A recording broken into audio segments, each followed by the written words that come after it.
नमस्कार बच्चों, learn with Mukesh में आपका स्वागत है। आज आप लोग को बताऊंगा कि 15 दिन में हमारी क्या रणनीति रहनी चाहिए जिससे हमारा एग्जाम CBT 1 जो है वो क्लियर हो जाएगा और कम टाइम में क्या पढ़ें ये सबसे ज्यादा इंपॉर्टेंट है। क्या क्या रिवीजन करना चाहिए, क्या क्या पढ़ना चाहिए। तो चलिए स्टार्ट करते हैं। और मैं जो है जो सिलेबस में पूछे जाते हैं वो जो है मैं 3 पार्ट में बांट दिया हूं और हर टॉपिक से क्या क्या पूछा जाएगा, चाहे वो मैथ हो, चाहे वो रीजनिंग हो, चाहे वो जीके जीएस हो। जीएस में जो है अगर मैं करंट अफेयर की बात करूं तो कितने महीने तक पढ़ना चाहिए, क्योंकि अब तो समय कम है, क्योंकि सडनली जो है डेट आ गई एनटीपीसी की। कोई सोच भी नहीं रहा था, बहुत सारे बच्चे सोच रहे थे कि अभी एग्जाम नहीं होगा, लेकिन सडनली जो है नोटिस आ गई है। तो किन किन बातों पर ध्यान देना चाहिए,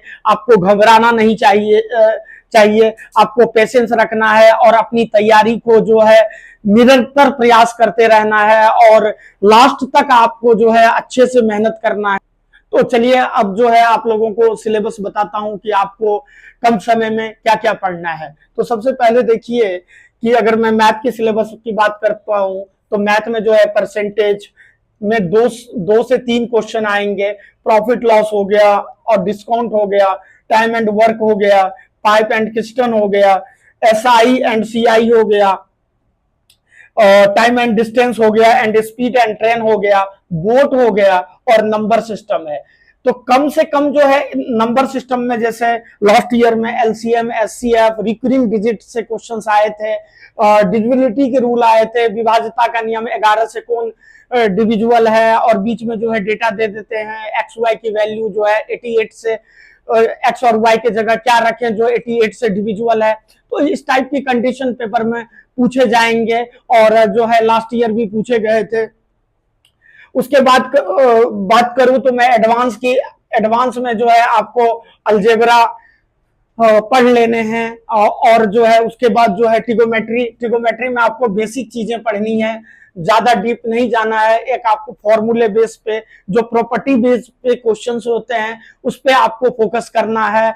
और जो है एक दिन छोड़ के एक दिन आपको मॉक टेस्ट जरूर लगाने हैं, क्योंकि मॉक टेस्ट से आपकी जो है स्पीड का पता चलेगा और आप जो है कितना क्वेश्चन कर पा रहे हैं। फिर मॉक टेस्ट को आपको अच्छे से एनालिसिस करना पड़ेगा। अगर आपने 90 मिनट का मॉक टेस्ट दिया है तो उस मॉक टेस्ट को कम से कम 2 घंटे या 2.5 घंटे आप उस मॉक टेस्ट को एनालिसिस कीजिए।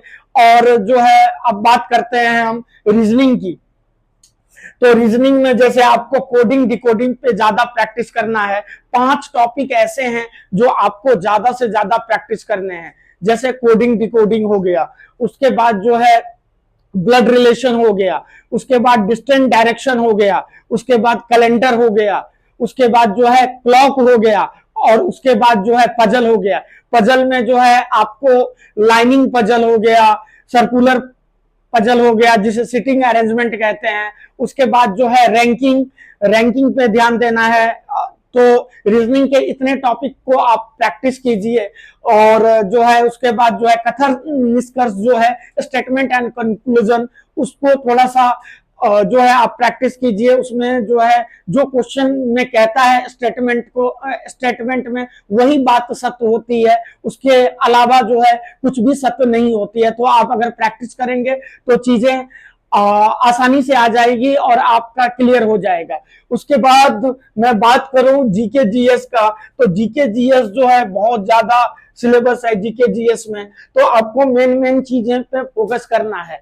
जैसे लास्ट के 4 से 5 महीने, अब जिसका पहले एग्जाम होगा या 5-6 को एग्जाम जिसका होगा, तो लास्ट के जो है आप जनवरी से अभी तक का जो है आप करंट अफेयर पढ़ सकते हैं। और उसके बाद जो है मेन इंपॉर्टेंट जो योजनाएं हैं गवर्नमेंट की वो सारे पढ़ सकते हैं। उसके बाद जो है इंडिया का क्या क्या जो है रिलेशन रहा किस कंट्री के साथ, क्या क्या डील हुई, ये सारी चीजें पढ़ सकते हैं।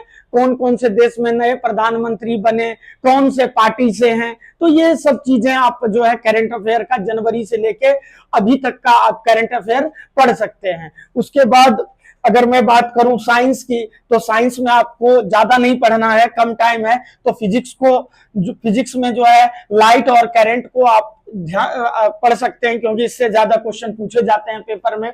उसके बाद एसिड, बेस एंड सॉल्ट और पीरियोडिक टेबल से आपके पेपर में क्वेश्चन आएगा। उसके बाद जो है मेटल नॉन मेटल, यानी कि धातु अधातु से क्वेश्चन आएंगे। ये तो हो गया आपका फिजिक्स और केमिस्ट्री का सिलेबस, कम टाइम है इसलिए मैं बता रहा हूं। उसके बाद जो है बायो की बात करें, तो बायो में जो है आप रिप्रोडक्टिव सिस्टम देख सकते हैं, वहां से लास्ट ईयर जो है काफी क्वेश्चन पूछे गए हैं। और उसके बाद ब्लड हो, उसके बाद जो है हार्ट है, उसके बाद जो है टिश्यू है, इससे क्वेश्चन ज्यादातर पूछे गए हैं। और उसके बाद डिजीज है, विटामिन है। तो इतना टॉपिक आप देख सकते हैं, क्योंकि समय नहीं है आपके पास। उसके बाद जो है अगर मैं पॉलिटिकल साइंस की बात करूं, तो पॉलिटिकल साइंस में जो है आप मेन रूप से आप आर्टिकल देख सकते हैं। आर्टिकल जो है 1 से लेके जो है फंडामेंटल ड्यूटीज तक 51 तक के आर्टिकल देख सकते हैं। मेन आर्टिकल आप देख सकते हैं, जैसे स्वतंत्रता का अधिकार है, समानता का अधिकार है, कौन कौन से आर्टिकल में आते हैं। तो इससे क्वेश्चन जो है पेपर में बन सकता है। उसके बाद जो है पॉलिटी के जो है संशोधन देख सकते हैं, जो मेन संशोधन है उनको देख सकते हैं। उसके बाद अगर मैं हिस्ट्री की बात करूं, तो हिस्ट्री में जो है मॉडर्न हिस्ट्री आप जो है कम टाइम है, तो आप मॉडर्न आधुनिक भारत जो है उसका जो है रिवीजन कर सकते हैं। जैसे और इम्पोर्टेंट बुक्स, लास्ट ईयर जो है किताब पूछा गया था, 2-3 किताब पूछा गया था एक शिफ्ट में, तो मेन जो चर्चित बुक है वो देख सकते हैं आप। तो आप इतना जो है हिस्ट्री में कर सकते हैं। फिर हिस्ट्री और पॉलिटी, और जैसे बौद्ध धर्म, जैन धर्म, यहां से आप पढ़ सकते हैं। मगध के बारे में थोड़ा सा पढ़ सकते हैं। महाजनपद जो है वहां से थोड़ा सा आप देख सकते हैं, कहाँ का राजा कौन था, तो ये देख सकते हैं। उसके बाद जो है अगर मैं ज्योग्राफी और स्टैटिक जीके की बात करूं, तो ज्योग्राफी में जो है आप नदी देख सकते हैं, पहाड़ देख सकते हैं, ज्वालामुखी देख सकते हैं, मिट्टी देख सकते हैं। उसके बाद जो है रबी फसल, खरीफ फसल, जायद। तो स्टैटिक जीके में जो है आप टाइगर रिजर्व देख सकते हैं, एलिफेंट रिजर्व देख सकते हैं। उसके बाद यूनेस्को वर्ल्ड हेरिटेज से लास्ट ईयर जो है क्वेश्चन आए थे, तो ये टॉपिक इंपॉर्टेंट है। उसके बाद जो है आप फ्लॉक डांस देख सकते हैं, क्लासिकल डांस देख सकते हैं। यहाँ से जो है क्वेश्चन आने की जो है प्रबल चांसेस हैं।